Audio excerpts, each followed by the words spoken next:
Moi bons días. Bos días. Comezamos hoxe a segunda sesión destas jornadas co título Sustentabilidade dos museos, poderes públicos e sector privado.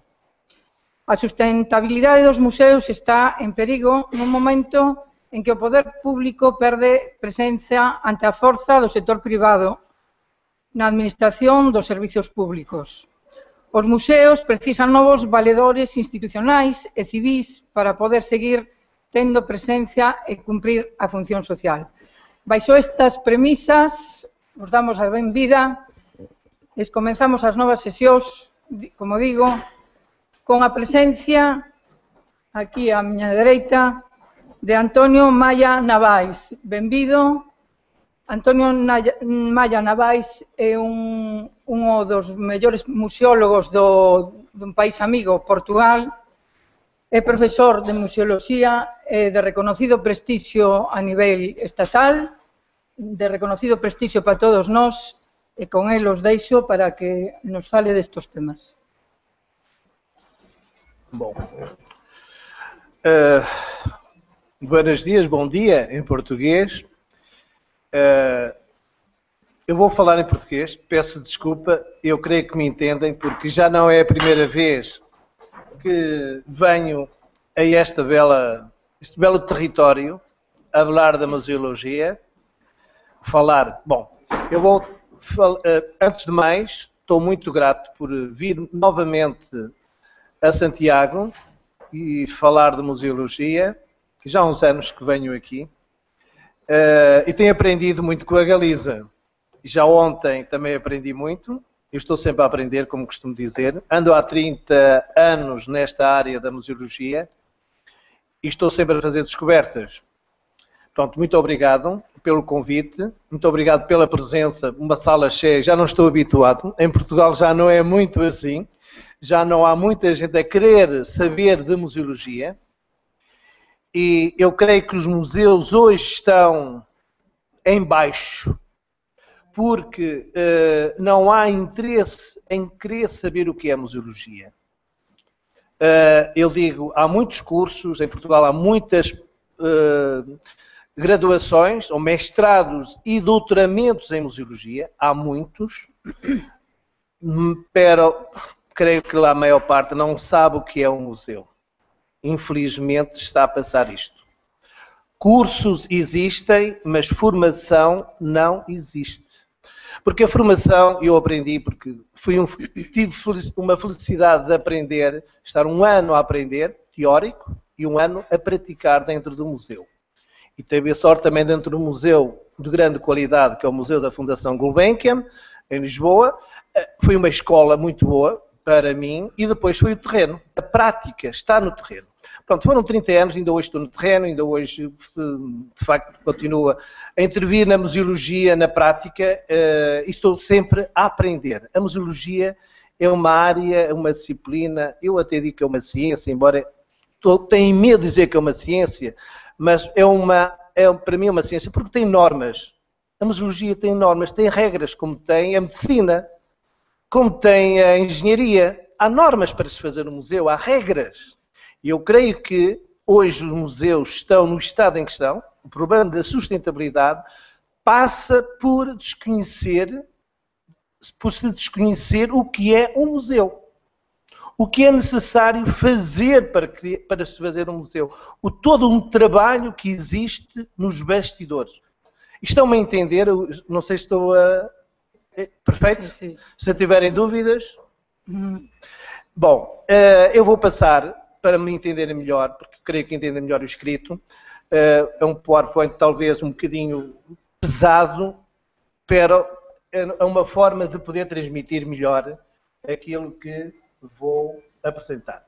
Bom, eu começo por uma frase, houve aqui uma coincidência de um senhor que eu li, por acaso, no El País. Devemos conceber um novo museu, tipo de museu que se sente nas histórias dos seres humanos como indivíduos. Eu gostei muito desta frase porque aproxima-nos, porque o museu tem que estar próximo do homem, tem que estar próximo do ser humano. E ele escreveu isto no El País, em 2012, e foi só a partir daí que eu fui comprar o livro. Achei curioso como ele abordou a questão do museu. De facto, o museu é algo que deve estar próximo do ser humano. E é este o princípio para mim, e para mim tem sido isso sempre na minha prática. Eu comecei por fazer um museu local que o Hugues de Varrine, que toda a gente sabe quem é, me diz: António, tu tens um ecomuseu. Pronto. E eu, de facto, tinha feito um museu com a participação da comunidade, era um museu de território, porque eu nem conhecia bem aquela comunidade, aprendi com essa comunidade. E o Varrine dizia: António, tu estás a fazer um ecomuseu. Eu só aceitei chamar ecomuseu ao terceiro pedido do Hugues de Varrine. Bom, portanto, o museu é a aproximação dos museus aos cidadãos. É a minha preocupação, que neste momento uma grande parte do cidadão não conhece, não sabe o que é um museu. Não vão aos museus.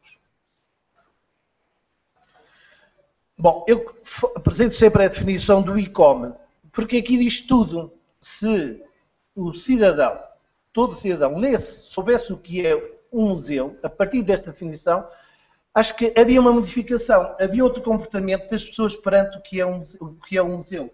Porque aqui diz tudo. Aqui está tudo. É permanente ou serviço da sociedade. Porque o museu é um serviço. Está ao serviço. Portanto, eu ponho sempre desculpem o ser amassador, porque estou a repetir aquilo que com certeza já todos sabem, que estão nesta sala. Mas é o meu princípio. É a minha regra, está aqui. É ao serviço da sociedade e do seu desenvolvimento. O desenvolvimento da sociedade em todas as vertentes, em todas as dimensões. Sem fins lucrativos, aberto ao público. Ontem levantou-se aqui a questão de ser o Estado, de facto, a sustentar, porque é um serviço que o Estado presta, como presta em relação à saúde, como presta em relação à educação. O museu é um serviço. Depois, promove a investigação dos testemunhos materiais e imateriais. Lá está o património, na sua globalidade. Ontem, o património material e imaterial. Do homem, do seu ambiente, ao mesmo tempo que adquire, conserva, depois são todas as normas, todo o trabalho que um museu tem. Isto é um trabalho de grande porte. Embora quem dirige os nossos países, muitas vezes, não sabe qual é a função do museu. Por isso é que eu não me canso de repetir, sempre, quando falo de museus, de pegar na definição de museus. Bom, o museu tem que ser um espaço vivo, não pode ser... um espaço vivo que vá ao encontro das pessoas. Portanto, o público entenda que o museu é necessário. Eu costumo dizer, portanto, em Portugal, digo assim, em Portugal não houve nenhuma manifestação pública por causa dos museus. Há por causa da saúde, há por causa do ensino, há por causa do trabalho, mas por causa dos museus só houve duas manifestações. Uma foi aqui em Bragança, muito perto daqui, porque abriram o museu que foi feito a partir de Lisboa e não a partir da cidade. E a população da cidade de Bragança, conhecem Bragança, pelo menos, é aqui muito próximo. E a população, no dia da inauguração, veio para a rua com bandeiras pretas manifestar-se, porque fizeram o museu a partir de Lisboa. Eu também não concordei. A minha diretora, eu trabalhava no Instituto Português de Museus, pediu-me um relatório sobre isto tudo que aconteceu e eu disse que a população de Bragança teve razão, porque fizeram um museu não ouvindo as pessoas, não foi fazer um museu, foi renovar o museu, porque o museu já é centenário. Foi a renovação do museu que foi feita a partir de Lisboa. E a população manifestou-se. A diretora, que foi do Instituto Português de Museus, que foi lá à inauguração, teve que fugir pela porta das traseiras, porque a rua estava ocupada. E outra vez foi nos Açores, em gradualismo, porque o museu estava fechado, encerrado desde 1980, estava há 10 anos encerrado e os alunos das escolas vieram para a rua manifestarem-se, que queriam que o museu abrisse. Portanto, foram as duas manifestações que eu conheço na história dos museus em Portugal. Houve estas duas manifestações, mas normalmente não vão, as pessoas não fazem, não reagem, mas aqui reagiram. Foi, de facto, duas posições muito interessantes.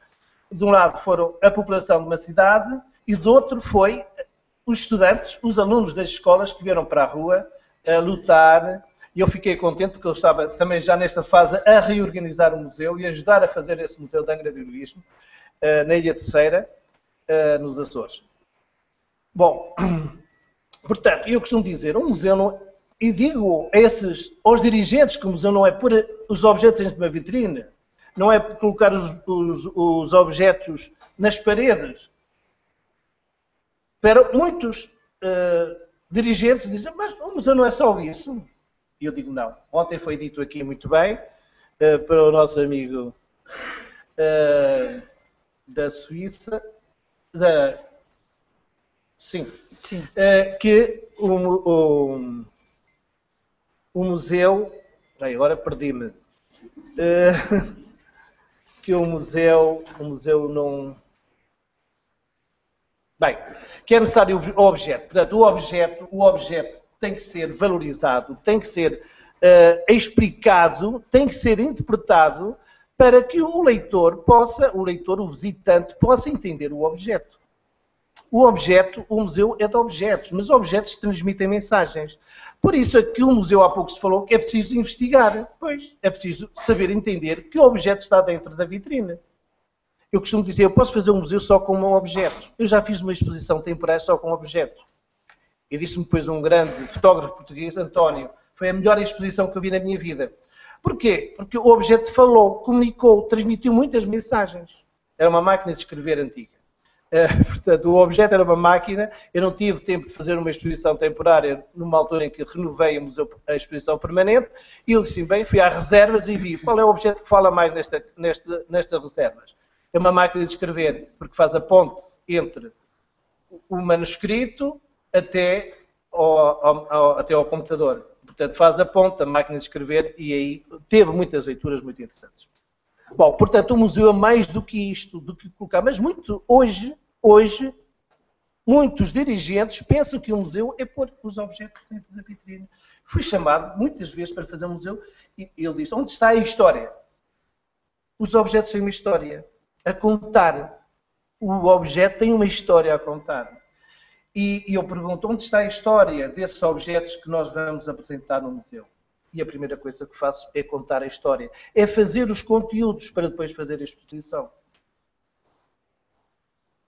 Bem, depois é preciso criar uma relação afetiva.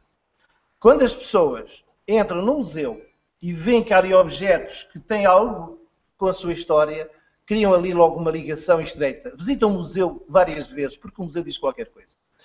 O grave também é que muitas vezes os museus são feitos só para os intelectuais ou para os turistas. E o público que está à volta do museu não visita o museu porque pensa que o museu não é para nós. O museu é para o turista, o museu é para o intelectual. Também ainda há essa leitura. Portanto, e o museu não aparece como um espaço do cidadão. Eu quando estive à frente do museu, que foi o último museu que estive, foi na Nazaré, os meus convidados eram os convencionais, mas eram os convidados de todo o bairro do museu. Todos recebiam convite, porta a porta, era entregue um convite a todo o cidadão que morava junto do museu. E depois, não ia de toda a região, mas pelo menos os vizinhos tinham um convite. Porque eu conheci muitas experiências em que eu chegava à porta do museu e perguntava, onde fica o museu tal? Ah, não sei. E estavam os visitantes, a pessoa vivia à porta do museu. Conheço vários casos desses. Muitos casos as pessoas não sabem que tem um museu à porta. Porque não houve esta aproximação do museu com a comunidade. E depois, para o objeto é dialogar com as pessoas. Para dialogar, um objeto tem que ter informação. Lá está o trabalho também dos profissionais de museologia. Tem que fazer este trabalho de investigação. E depois de hoje ainda se diz, o objeto não serve para nada, vai para o museu. O objeto que não serve para nada. Não presta, não tem utilidade. Ainda há este conceito do museu, um armazém onde recebe tudo. Ainda existe, infelizmente. Portanto, o museu não é espaço vivo. Depois, pronto, os objetos que não servem. Outra coisa também que começou a surgir muito é o virtual dentro do museu. E hoje são inaugurados museus sem objetos. e museus de grandes custos. Em Portugal tivemos a inauguração do museu em Coa, de arte e arqueologia das gravuras rupestres de Coa. O museu custou milhões e não tem lá objetos. Tem lá, é tudo, é o virtual, é a réplica e os objetos não existem.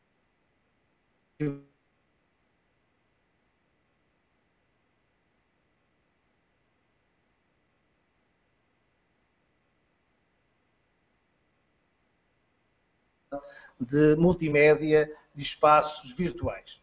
Pronto, e lá está, não é sustentável, são milhões de euros para sustentar este museu, não é sustentável, estão a ver? Pois fazem-se neste tipo de museus, que não é museu, mas chama museu, e insustentável. Milhões que se devem. Ainda há pouco tempo estive com o diretor da Fundação e ele disse que estava a tentar resolver um problema a nível de Estado para pagar os milhões que deviam. Muitas vezes acontece, e tem acontecido comigo também, na minha experiência, é que para fazer o museu, convido a comunidade, vivo dentro da comunidade, falo com as pessoas, e depois inaugura-se o museu e essa relação com a comunidade que eu acho que desaparece. A comunidade a que ficou sensibilizada ainda lá vai, ainda utiliza, mas não com aquela dinâmica que devia continuar. Portanto, a dinâmica museu-comunidade deve continuar depois da inauguração. E acontece muito. Inaugura-se, abriu-se o museu e acabou. Acabou, não se faz mais nada. E este diálogo museu-comunidade tem que continuar a existir para que o museu seja sustentável. A sustentabilidade passa por isto. Portanto, este envolvimento permanente da comunidade não é só até a inauguração. Eu aí também tenho as minhas responsabilidades, que praticamente todos os museus que fiz foi envolvendo a comunidade, mas depois eu também não fiquei nos museus, ficaram depois os responsáveis pelos museus. Mas acontece que essa mensagem que eu devia transmitir, não fiz. Agora, num ano, isto é só para dizer que ainda há pessoas de coragem, no ano fiz 4 unidades museológicas só num território municipal em Portugal. Porquê? Porque a Alcaide da Terra disse, eu quero deixar testemunhos patrimoniais neste território. E 4 unidades, pequeninas, unidades museológicas, mas foi com a participação da comunidade. Agora, eu disse, eu tenho outro trabalho a fazer, que é continuar a envolver a comunidade neste projeto. Bom, ele costuma dizer que a sustentabilidade começa no programa museológico. Em Portugal ainda há uma aversão muito grande aos programas. Entregam um projeto ao arquiteto e o arquiteto que faça o que quer e lhe apetece. E depois começamos a ter museus insustentáveis. Sustentáveis porquê? Primeiro começa porque os espaços não estão em função de um trabalho do museu. Portanto, não foram feitos a pensar num trabalho normal do museu. Fazem saltos. Eu vou-vos contar um caso muito concreto, e até estão ligados a isso. Por exemplo, o arquiteto Cisa Vieira, com quem eu trabalhei vários anos, e ainda estou relacionado com ele em alguns projetos. Ele fez aqui, como sabem, o Museu de Arte Contemporânea, e fez o Museu de Serralves, e conheci depois disso, pessoalmente. Já o conhecia de outros trabalhos, mas assim, um contacto permanente foi a partir dessa data.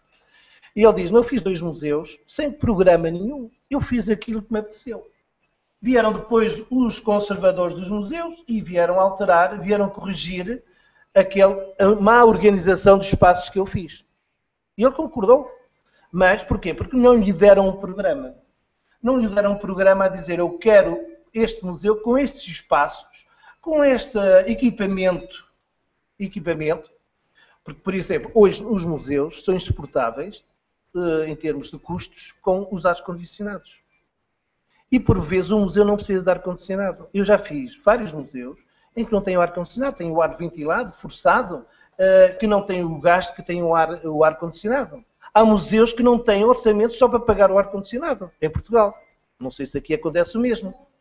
Porque não se diz nada ao projetista e o projetista põe. E então os engenheiros gostam de pôr. Quando eu digo que não quero ar-condicionado, os engenheiros ficam todos assustados, porque já têm menos trabalho. Mas já aconteceu-me várias vezes isso. E depois até justifico porque é que não quero ar-condicionado. Não só por uma questão financeira, de custos, mas também por uma questão de conservação dos objetos. Por exemplo, há pouco falei do Museu de Angra do Heroísmo nos Açores. Eu lá disse não quero ar-condicionado, primeiro pelos custos, mas segundo, primeiro pela questão técnica. Porque aqueles objetos estavam habituados já há centenas de anos a uma umidade relativa de 95%. E se eu fosse passar para 60%, iam sofrer. E depois havia uma avaria e voltavam para 95%. E andavam ali a sofrer, destruíam os objetos. Portanto, o museu, em vez de conservar, destruía. Portanto, esta é a parte técnica. Mas se eu não alertasse, iam encher aquele convento, que era um convento de São Francisco, os franciscanos, iam encher de ar-condicionado. Quando o edifício estava bem construído, porque os frades sabiam o que construíam, estava, em termos de ambientais, estava impecável. E os objetos estavam bem conservados, estiveram ali durante séculos. Portanto, mas o diretor do museu queria ar-condicionado. E eu disse, olha, pergunta aí ao engenheiro quanto é que te vai custar o ar-condicionado. Na altura ainda eram escudos, eram 600 mil escudos. E ele diz, não pode ser, porque isso não é o orçamento que eu tenho para todo o ano. E ele aí desistiu e disse, olha, mas o problema é que devias ter decidido pela questão técnica, não pela questão do dinheiro. Mas também. Portanto, nós, museólogos, temos que conhecer isto tudo, temos que saber exigir e pedir. Portanto, a sustentabilidade começa no programa do museu. Saber pedir. O último projeto que eu me encomendei, ou fiz com o arquiteto Cisa Vieira, também foi assim. Foi para a Nazaré, um projeto, e eu disse, senhor arquiteto, eu não quero ar-condicionado a não ser no auditório. Eu no auditório quero. E numa sala de reservas, porque tenho documentos que têm que ter ar-condicionado. Portanto, nós, conservadores, temos que saber encomendar e pedir. Porque num auditório o ar-condicionado é fundamental. Pronto. Mas também é um gasto pontual. É um consumo pontual. E numa reserva que eu tenha objetos sensíveis, tenho que ter. E ele achou bem, porque disse que com ar ventilado resolveu o assunto. E eu disse, mas é junto ao mar, tem aqui um ar salgado. Põe-se uns filtros para filtrar o ar. Portanto, são estes diálogos que têm que haver entre o projetista e o museólogo. Portanto, equipamentos adequados. Equipamentos que durem. Eu tenho museus que fiz há 30 anos, ainda tenho as mesmas vitrines, tenho os mesmos suportes, porque eu fiz de tal maneira que se podem mudar as exposições já mudaram muitas vezes, são de forma modular, de maneira que se muda a exposição sem fazer novas vitrines, sem fazer novos painéis, sem fazer novas estruturas.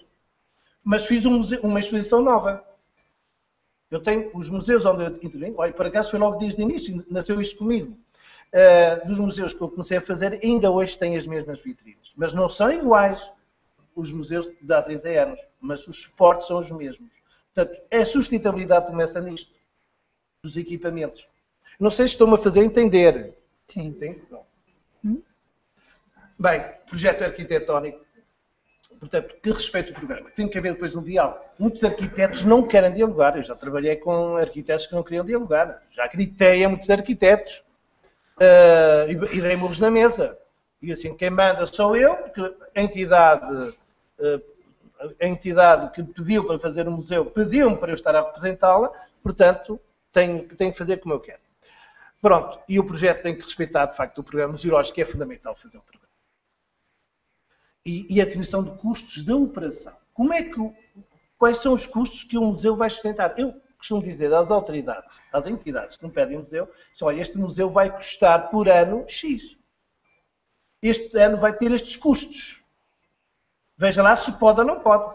Eu, quando comecei a preservar barcos do Tejo, disse ao alcaide, olha que este barco custa X, mas vai custar mais todos os anos X ou Y pela recuperação, pela manutenção. Tudo bem, e diz, tudo pode avançar. Quando também recuperei um moinho de maré no Tejo, também disse, olha, o moinho tem que ter um moleiro, lá está dentro daquilo que ontem foi dito, para dar continuidade a um saber fazer que era a moagem. E ele diz, então, é preciso um moleiro, contrata-se um moleiro. E diz, mas olha, o moleiro tem 80 e tal anos, é preciso um aprendiz do moleiro. Então arranja-se um aprendiz do moleiro. Portanto, são estas estes trabalhos nossos de museólogo que dão a continuidade a este património, a este saber fazer. Não é ter um moinho, tudo muito bonito, tudo mas parado. Não é ter o barco todo muito bonito dentro de um armazém. Eu perguntei também aos carpinteiros navais, aos marinheiros, como é que se conservava um barco.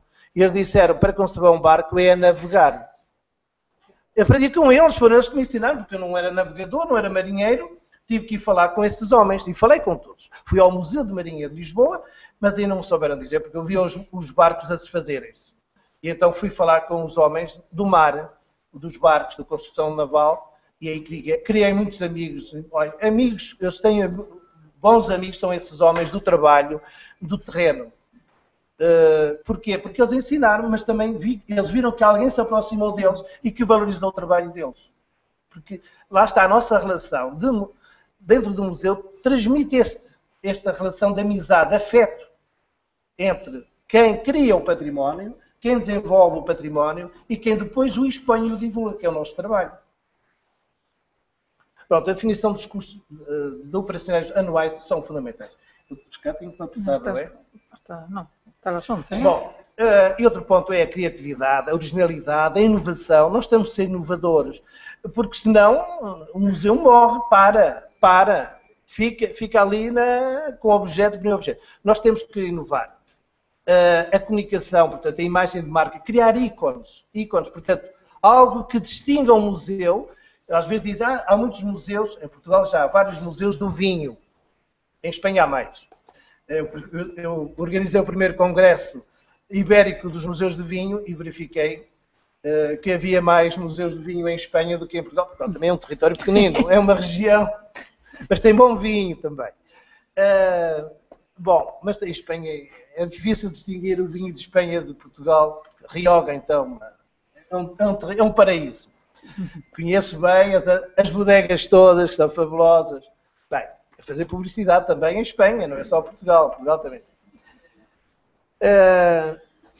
A imagem de marca é muito importante. O ícone. Portanto, tive diretores do Instituto Português de Museus que diziam, muitos museus do vinho. Vamos lá ver. O vinho, em Portugal, é uma marca, é uma identidade, deu trabalho a muita gente. Portanto, nós não podemos ignorar este património. Agora, eu não vou fazer 2 museus iguais. Eu já fiz 3 museus do vinho. Não tenho nenhum igual. Nenhum. E vou fazer um 4º. E não vou fazer igual aos outros. Embora muitos objetos sejam iguais. Agora, nós temos que ter criatividade para que o museu sejam complementares uns dos outros. Eu visito um museu no Alentejo, mas também vou visitar o do Ribatejo.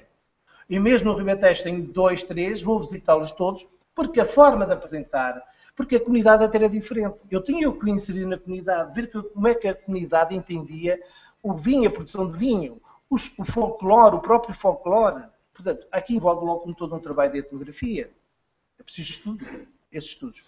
Portanto, a originalidade e a inovação é importante, é fundamental. Pois o objeto, a valorização do objeto, eu já falei, não vou repetir, as coleções,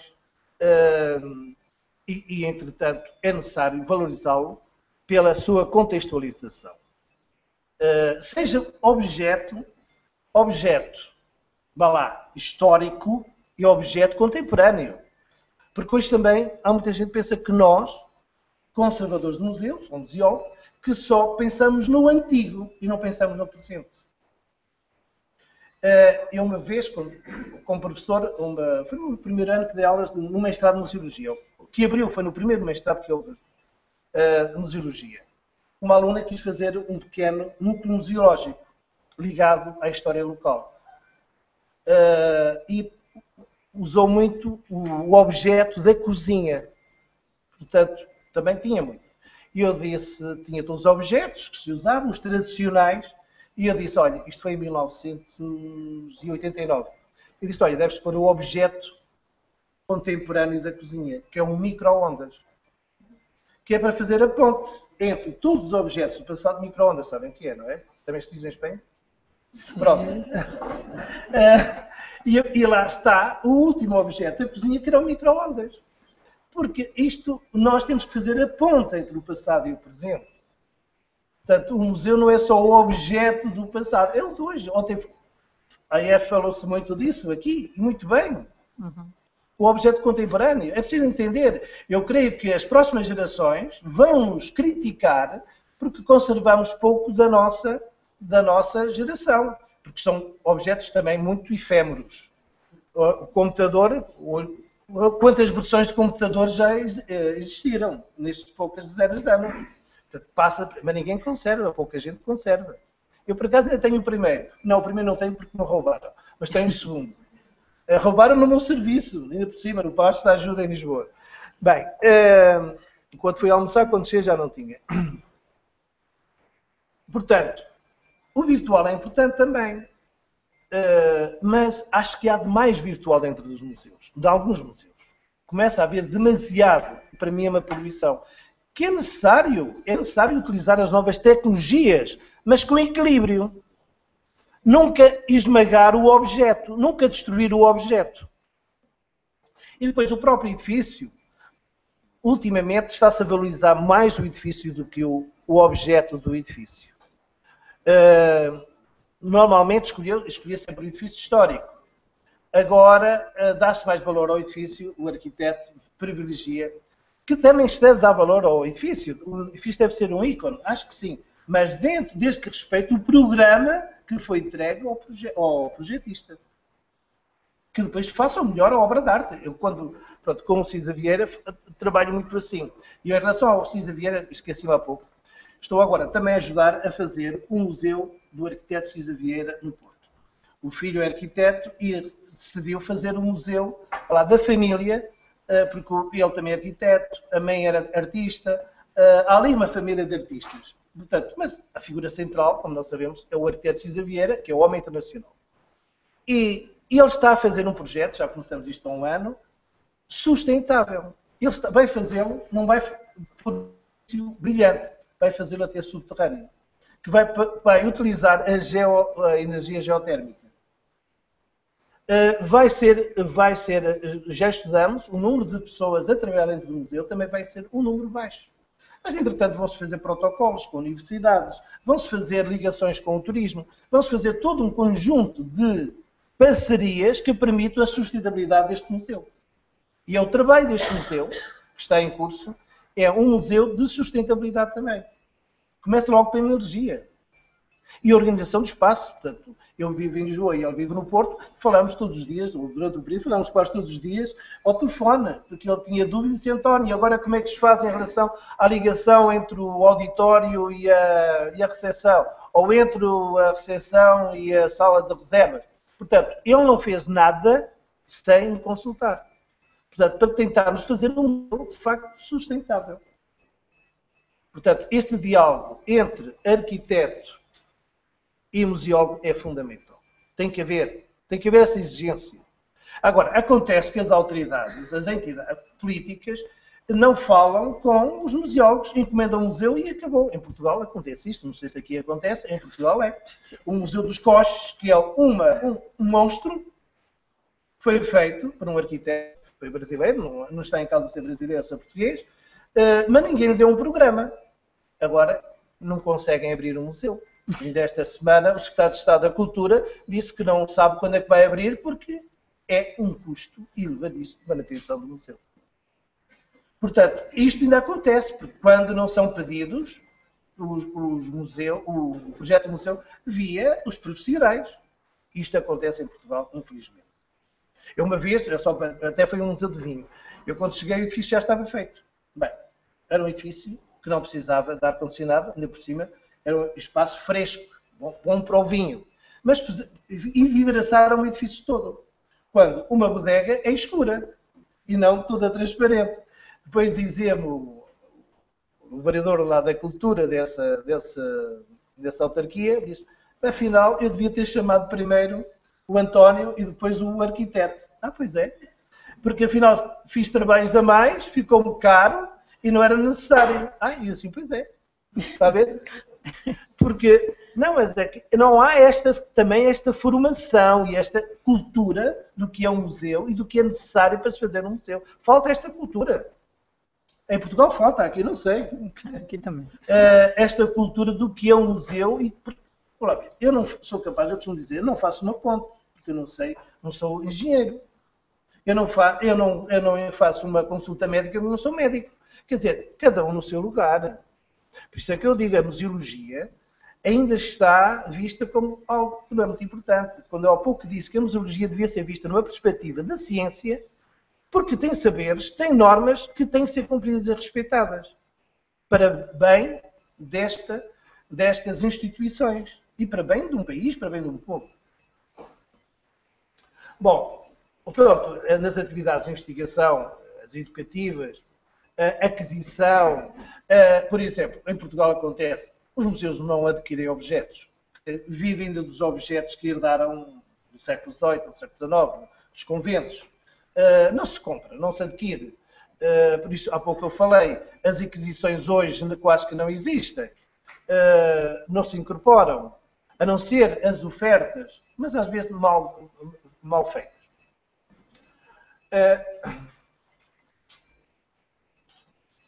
Depois, portanto, o museu também tem de definir como é que vai adquirir e o que é que vai adquirir. E então, o museu também tem que ser, de facto, um polo de atração. As pessoas têm que sentir, eu vou a Santiago de Compostela, mas tenho que ir visitar um museu do povo galego, eu tenho que ir visitar um museu de arte contemporânea, eu tenho que ir visitar os outros museus todos, eu não quero ignorar mais nenhum, mas são vários. Portanto, as pessoas vão a essas localidades, têm que saber que não é só visitar a catedral, não é só visitar a parte histórica, é ir visitar o próprio museu. Sentir o museu. Eu vou-vos contar uma experiência muito recente, eu fui a Roma no ano passado pela primeira vez, eu tinha uma má imagem dos museus de Roma. E eu ia com a ideia de não visitar museu nenhum. Mas tinham sinalizado, por acaso a primeira visita que fiz foi ao Museu de Arqueologia, que achei extraordinário. E eu fiz, afinal, Roma tem museus muito bons, para além daquilo que costumam dizer nos jornais, nas revistas e tudo. E fiquei encantado com a renovação dos museus em Roma. Pronto, não me lembro o nome, não fixei o nome, e depois acabei por entrar, porque a mensagem estava nas ruas. A sinalética convidava a entrar, por isso é que eu entrei. E é mesmo com aquele objetivo, não vou visitar museus em Roma, mas acabei por visitar vários e fiquei muito contente. Portanto, é necessário de facto encontrar motivos para que os públicos entrem no museu e repitam a visita ao museu. Eu há museus em que visitei já variedíssimas vezes e alguns sem repetir, sem haver uma novidade, mas são espaços que me agradam e vou. Alguns só vou à loja, só vou ao comércio, à parte comercial. Por exemplo, no Louvre só vou, sempre que vou a Paris, vou às lojas, mas ao museu não entro. E a outros museus assim. Portanto, é preciso ver se eu faço isso e o público como é que faz. Bom, em Portugal existe já muito este conceito do museu do mês, do objeto do mês, mas aparece o objeto do mês, mas depois não está contextualizado. É um objeto. Quer dizer, o objeto do mês podia ser um motivo para levar o público a ir ao museu. Mas não é, não é. Eu digo isto, sinto isso, e eu acho, não sei se fui o primeiro, mas fui um dos primeiros a usar esta prática. Eu fiz esta prática, ou desenvolvi, no sentido de levar mais públicos aos museus.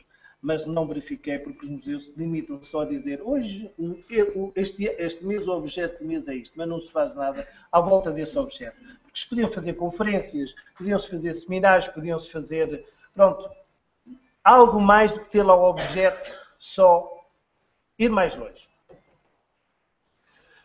A relação de vizinhança, eu já falei um pouco sobre isso, portanto, as pessoas estão no bairro e não sabem que têm um museu. Não sabem. E não vão, e não visitam. Quando o museu devia ser para os moradores um espaço de passagem contínua, permanente, ir, entrar. Eu uma vez na inauguração do museu, entraram os convidados e depois isto era um museu local. E o público, pronto, nos convidou toda a gente, convidaram-se os convidados normais, e estavam pessoas do bairro a passar, mas só olhavam. E eu disse, entre. Ah, não estamos convidados. Não, não, isto a porta está aberta, isto é um espaço público. Mas não, depois volto cá um dia, venho cá. Não, é hoje, se tem tempo livre, visite. Bem, esses visitantes, depois eu vi o movimento deles, estiveram mais tempo a visitar o museu do que os convidados. Os convidados entram pela porta e sempre pela outra, porque são sempre os mesmos. Eles vão porque é festa, é feira de vaidades, e acabou. Enquanto que esses que foram convidados de ocasião, sentiram-se no meio deles. E depois vieram dizer, eu tenho lá objetos tão bons ou melhores dos que estão aqui, eu vou trazer. Isto aconteceu já em vários museus. Portanto, é importante criar esta relação de proximidade, de vizinhança. Depois, com o comércio local, com os hotéis. Eu fiz uma vez um projeto de promoção do museu, isto era na Nazaré, uma vila de muito turismo, praia, Nossa Senhora da Nazaré, tem ali autocarros todos os dias a despejar turistas, mas ao museu não iam. Depois eu convidei os hotéis para uma reunião para saber como é que eles entendiam o museu. E como é que, bem, dos quatro hotéis, só um é que entendeu que o museu era importante porque atraía turistas, fixava turistas e tinham mais público dentro do hotel. E esse criou logo uma parceria com o museu e apoiou o museu, e o museu apoiou o hotel, e hoje é um hotel próspero também, não pelo museu, porque o museu depois também decaiu, porque os governantes, como é o Museu de Etnografia, não é muito importante em Portugal, os museus de primeira e os museus de segunda e de terceira, e o museu de primeira são os museus de arte e os mais estão lá no altar, no púlpito, e os outros são de segunda, terceira para aí abaixo. E os de arqueologia e etnologia são de segunda e de terceira. Portanto, este, como é de etnografia marítima, não interessa muito. Interessa muito. Só depois, quando descobriram que a maior onda do mundo era a onda da Nazaré, e eu disse que o museu também devia respeitar a onda, aí já começaram a olhar de maneira diferente, que a onda também podia entrar no museu. Mas só foi a partir desse momento em que eu disse que a onda... Foi no ano passado que eu disse à diretora regional, porque agora os museus de segunda pertencem às direções regionais, que não têm nem apoio técnico, nem dinheiro, porque o dinheiro é o mesmo, é do Estado. Como não há dinheiro, não havia dinheiro quando era gerido a nível do Instituto Português de Museus, que havia pouco, mas havia um quadro pessoal, técnico, que podia dar apoio melhor do que dão agora as direções regionais. Portanto, mas isto foi mais um abandono dos museus. E eu disse isto publicamente, porque eu faço parte da Associação Portuguesa de Museologia e nós ainda temos ocupamos um lugar para debater estas questões e somos ouvidos, às vezes, outras vezes não. É o normal. Depois também com os outros museus, porque por os museus em rede, os monumentos em rede, estar em rede, eu vou falar mais à frente, com os estabelecimentos de ensino, etc. Bom, a preservação dos bens como estratégia para o desenvolvimento. Pronto, isto está tudo, como é que eu digo, tem tudo a ver com a sustentabilidade. Se um museu é visto na cidade, na aldeia, como uma estrutura, uma instituição importante para o desenvolvimento, o museu é sustentável. Mas tem que ser visto. Não como um local que é só para o turista. Não. É para o turista, sim, ainda bem. O turista vem porque compra, come, dorme naquele espaço. Mas tem que ser um espaço também que as pessoas sintam, que vai adquirir conhecimentos, vai ficar mais rico. As pessoas adquirem mais formação. Pronto, já foi dito, serviço de comunidade, promoção do turismo, criação de postos de trabalho, utilização de produtos do comércio, portanto, isto é o tipo. Bom, e aqui eu continuo a repetir a mesma coisa e depois queria chamar a atenção, valorizam-se os produtos derivados. Portanto, uma série de produtos que estão relacionados com a localidade. As regiões enriquecem-se, porque há esta descentralização. Agora, acontece, eu vou dizer, em Portugal, não há em Lisboa um posto de turismo que diga o que é que se pode ver em Portugal. Não há. Eu já fiz essa experiência. Já fui aos postos de turismo, fui ver o que é que eu posso ver no Minho. Não, vá à internet. Dizem-me assim, eu vou como um cidadão, turista, que quer saber o que é que posso ver no Minho. vão à internet, ao telefone para os postos de turismo. Portanto, isto é o que dizem a um turista que chega a Lisboa. Lisboa, em Portugal, é a recepção do país. É a sala de visitas e dali o turista parte a descobrir o país. Em Espanha terão várias, as capitais de regiões serão as salas de visita, não é? Em Portugal. Portugal é uma região, é Lisboa, é a sala de visitas, é a recepção e daí devia divulgar. Mas não há.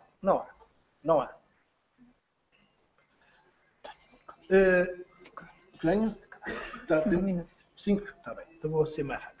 Bom, aqui está o nosso mestre de Varrine, que diz: o museu é um trunfo.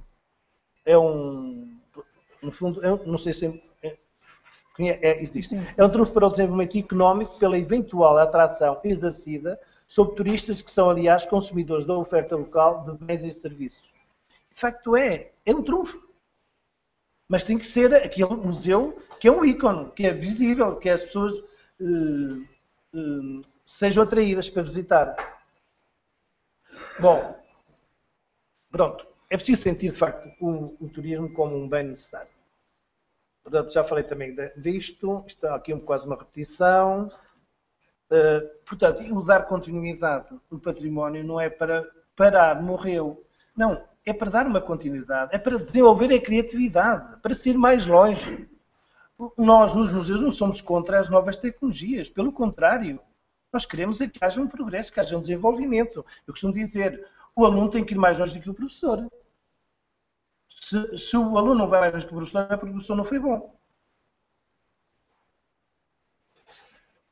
Pronto, eu pus hoje isto, porque ontem falou-se aqui da Itália, esta senhora, que eu li também, não é o país, eu leio a Babélia, porque a Babélia dá uma visão global do que se vai passando. E depois a cultura de mercado tende a cancelar a memória. E neste momento ela diz que são os dirigentes que defendem esta cultura de mercado. E de facto é verdade. A cultura de mercado é que está a ser defendida. Tudo o que tem a ver com o património é olhar para os orçamentos dos Estados. Bom, educação sustentável passa por, de facto, sentir o museu como um serviço público. Ontem também foi aqui dito, não vou repetir. É necessário, de facto, bons profissionais dentro dos museus. É necessário. Eu digo isto porque em Portugal sinto que não há. E equipas que vão para o museu e amam estar naquele serviço. Tem que ser pessoas que gostam, porque se não for, não dá. Pois não basta inaugurar, porque muitas vezes inaugura-se e acabou. Inaugura-se o museu e não se faz mais nada. Acabou. E depois a rede. E o passa-palavra. Quando eu visitei há dias uma exposição em Lisboa, no Museu das Marionetes, já andei a passar a palavra, porque gostei imenso da exposição. É de máscaras. É máscara, mas a apresentação, máscara, como dizia aqui nosso amigo, mas é máscara, mas a apresentação, de facto, é notável. Porque a apresentação e a museografia é importante para atrair o público. E, de facto, foi feito até por um amigo meu, que é um grande museógrafo, em termos de sentido que faz exposições muito bem, desenha, e, de facto, só vale a pena visitar esta exposição pela forma de apresentação. O estar em rede, eu já falei, de facto, só traz vantagens, benefícios. Divulgas tudo mais depressa. Eu vou visitar um museu A, mas tenho lá informações do museu ao lado. Depois do museu lá tem informações do museu ao lado. E o que acontece? Os turistas acabam por visitá-los todos. Agora não. O museu tem só a sua informação, mas não diz nada que existe um museu ao lado. Eu vejo isto em Lisboa, no Chiado, no centro de Lisboa.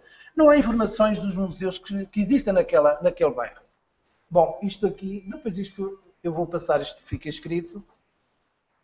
Até a gestão mais económica, porque se tiver um arqueólogo ao lado, eu só preciso pontualmente do arqueólogo, eu recorro ao museu do lado, o serviço do arqueólogo, ou do etnólogo. Quer dizer, pode haver uma partilha de investigadores dentro dos museus. E lá está a sustentabilidade.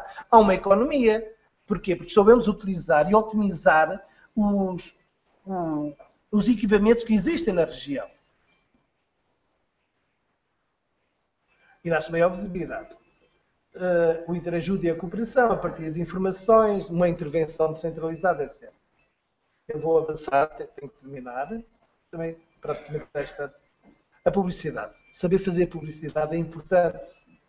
Portanto, saber como é que... Eu só vou dizer isto que é importante. Eu costumo dizer aos meus alunos que olhem como é que as casas comerciais, aquelas que querem vender, têm as suas montras, as vitrinas. Estão lá, ou quase todas as semanas mudam, ou quase todos os meses há uma mudança, não é? Para poder vender. E os museus não mudam, estão ali anos e anos da mesma forma. E como eu disse há pouco, eu com o mesmo mobiliário posso mudar, porque esses armazéns, o mobiliário é o mesmo. Agora, a apresentação, a informação é que é diferente. E os museus devem usar essa técnica, porque isto eles não fazem por acaso, são técnicas, saber vender. E nós também devemos saber vender o nosso produto, o museu. E o museu, para ter sustentabilidade, tem que seguir estes caminhos. Querer vender bem. Pronto, e já disse, a renovação é sinalética. Em Portugal é terrível. E eu tenho lutado há 30 anos a lutar porque fosse sinalética. Só para terminar, na Nazaré não havia uma vila de muito turismo, mas não havia no centro, na praia, uma placa a dizer museu. Portanto, o museu não tinha turismo, não ia visitantes. E um amigo meu um dia disse, perguntou-me onde é que tu estás? Eu estou na Nazaré, no museu. Mas não, na Nazaré não há museu. E ele ia todos os anos à Nazaré passar férias. Eu não, estou lá, é no sítio. Ah, mas eu não vou lá, só vou para a praia. Depois eu disse ao alcaide, ponha-me sinalética em todos os pontos desta vila. E ele pôs. Nesse mesmo ano, os visitantes, o número de visitantes, triplicou. Triplicou. Foi logo. Porque as pessoas viram, museu, onde é? Só viu a placa museu, não estava lá a conhecer. É museu. Pronto, as pessoas foram descobrir o museu. Então são pequenas coisas, mas que são fundamentais. Depois o mecenato, etc. Bom, isto também aqui já foi dito, já disse, várias... Pronto, eu costumo dizer, eu fiz grandes coisas, pequenas, mas com visibilidade, com pouco dinheiro. Portanto, não é às vezes o ter muito que se faz, como lá está, como eu disse há pouco, o exemplo de 2 museus, que se gastou muito dinheiro e não abrem, não funcionam. Pronto, lojas atraentes. Por exemplo, nos museus do vinho, em que eu participei, tem lojas de vinho e de outros produtos. E o visitante vai lá para comprar vinho da região. Agora, no ano passado, ajudei a fazer a recuperação de um lagar de azeite, óleo, e numa sala, tem uma sala dedicada aos produtos locais. É o azeite, é o mel, é todos os produtos. Portanto, é uma montra de produção local. Porque as pessoas vão ao museu e já verifiquei. As pessoas visitam e depois, onde é que eu posso comprar o azeite? Onde é que eu posso comprar este produto? E lá está. Eles lá têm e vendem. Portanto, o museu também tem que ser um espaço de divulgação dos produtos. Portanto, temos que mudar de atitudes, temos que... Bem, eu vou terminar mesmo. Pronto, isto foi de um dicionário de marketing a dizer, porque também li isto, a gente tem que ter estas coisas para poder entender as estratégias de aproximação do espaço museu aos públicos. Portanto, saber quem são os destinatários, conhecê-los, etc. Utilizar os suportes apropriados para encaminhar, também já aqui foi dito. Bom, e termino outra vez com, ainda tenho esta, também a cultura é a primeira das riquezas, o primeiro recurso humano, investir na cultura constitui um ato de fé no futuro, diz este senhor num livro da Unesco, isto já repetimos, os espaços de cidadania, e termino outra vez com o autor do Museu da Inocência. Se os museus, como as novelas, se centraram mais nas histórias privadas, seriam mais capazes de extrair e mostrar nossa humanidade coletiva. Portanto, as nossas histórias, a nossa vida, o nosso cotidiano, acho que atraía mais gente. E termino. Peço desculpa pela demora. Muchas gracias. Muchas gracias.